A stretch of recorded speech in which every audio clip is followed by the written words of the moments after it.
അത് തെറ്റാണെന്ന് സമസ്ത നേതാവ് നാസർ ഫൈസി കൂടത്തായി. ന്യൂസ് 18 പ്രൈം ഡിബേറ്റിലായിരുന്നു നാസർ ഫൈസി കൂടത്തായിയുടെ പ്രതികരണം. പൂജ നടത്താൻ മമ്മൂട്ടി നിർദ്ദേശിക്കുമെന്ന് കരുതുന്നില്ലെന്നും നാസർ ഫൈസി കൂടത്തായി പറഞ്ഞു.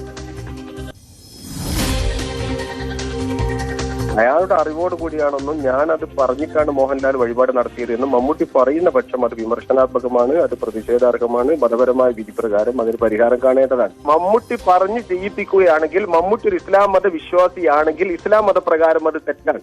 മമ്മൂട്ടി പറഞ്ഞു ചെയ്തതാണെങ്കിൽ, മമ്മൂട്ടിയുടെ അറിവോടെയാണെങ്കിൽ, മമ്മൂട്ടി ചെയ്തിട്ടുള്ള കാര്യമാണെങ്കിൽ, അത് മമ്മൂട്ടി ഇസ്ലാം മത വിശ്വാസിയാണെങ്കിൽ ഇസ്ലാം മത വിശ്വാസ പ്രകാരം തെറ്റാണ്. MS അനീഷ് കുമാർ വിവരങ്ങളുമായി. അനീഷ്, ഇത് നാണക്കേടുള്ളൊരു വിവാദമാണ്. കാരണം നമ്മളൊക്കെ സിനിമാ പ്രേക്ഷകർ എന്ന നിലയ്ക്ക്, മമ്മൂട്ടിയുടെയും മോഹൻലാലിൻ്റെയും ഒക്കെ ആരാധകർ എന്ന നിലയ്ക്ക് നമ്മളൊക്കെ എപ്പോഴും വളരെ വളരെ അഭിമാനത്തോടെ പറയുന്നതാണ്